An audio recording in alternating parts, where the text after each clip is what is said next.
ምስጋና ለዶናልድ ትራምፕ ይድረስና የ12 ቀናቱ ጦርነት በሰላም ስምምነት ለዝቧል። ኢራን የፈረሱ ሕንፃዎቿን ወደ መጠገን፣ እስራኤልም የተሽመደመደው ኢኮኖሚዋን ዳግም ያንሰራራ ዘንድ በየፊናቸው መባተል ጀምረዋል። ምዕራባውያን ፖለቲከኞችና ሚዲያዎቻቸው በኢራን ያገዛዝ ለውጥ እያሉ ሰርክ ቢደሰኩሩም ትራምፕ ግን በኢራን ያገዛዝ ለውጥ እውን እንዲሆን በፍጹም እንደማይፈልጉ ገልጸዋል።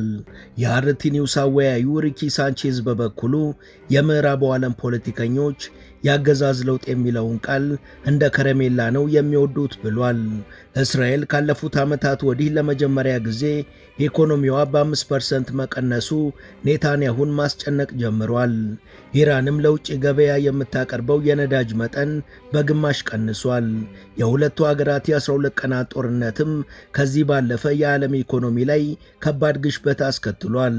የዓለም የኢኮኖሚክስ ባለሙያዎችም የእስራኤል ቀጣይ ጦርነት ኢኮኖሚዋ ነው ብለዋል።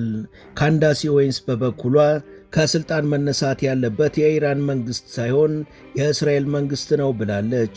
በሌላ በኩል ከጦርነቱ የመጀመሪያ ቀን ጀምሮ በእስራኤል ተገደሉ ተብሎ እስከ ትላንት ድረስ ዘገባ ሲሰራባቸው የነበሩት ጀነራል ኢስማኤል ቃኒ አለው አልሞትኩም ብለው ከሙሉ ጤንነታቸው ጋር በኢራን ጎዳናዎች ላይ በነጻነት ሲንቀሳቀሱ መታየታቸው ግርምትን ፈጥሯል።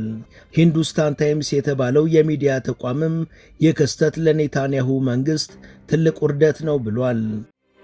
ሙሉ ታሪኩን በመሿለኪያ ቲዩብ ያገኙታል።